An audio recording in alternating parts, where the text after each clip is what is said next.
My name is Nivin Abrola, and I'm a Palestinian refugee living in Yarmouk refugee camp in Damascus, Syria. I was born in 1995, and I had lived a very peaceful life until everything changed in 2011. In 2011, a revolution began.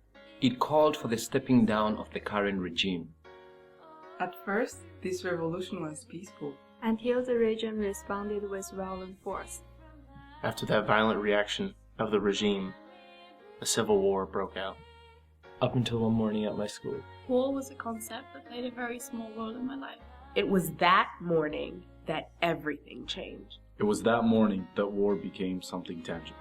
At 7:35, we heard a bomb rock the whole school.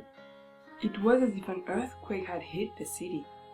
I remember our teachers trying to shield us from the brutal truth. She told us that it was a car wheel that had exploded. 2 seconds later, we heard another bomb go off, and the concrete walls around me came tumbling down. I lost my consciousness. I couldn't remember anything.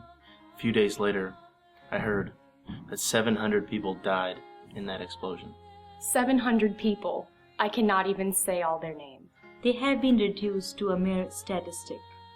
Human beings with desires and aspirations, just like me and you. I did not stop going to school. I continued my education until I was homeschooled, until I realized that it was no longer safe.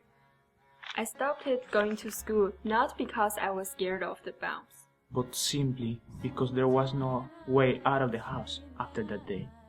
In December of 2012, I left Syria for Lebanon, and with the help of my friends and family, I applied to the United World Colleges. Going through this unending war has taught me a couple of life lessons. Indeed, I have learned that you're never too small to help. You can make a change. In fact, we all can make a change in someone else's life. A friend of mine, who is a great musician, wants to go to Europe to work with other Syrian artists.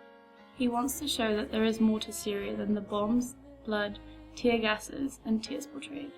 When his visa and passport problems are solved, he and other artists will tell the real story of the people of Syria.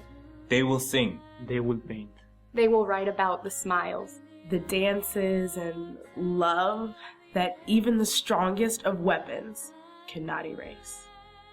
The true story of Syrian people lives on. Our story lives on, and I'm here to tell it. I am here to tell it. We are all here to tell it.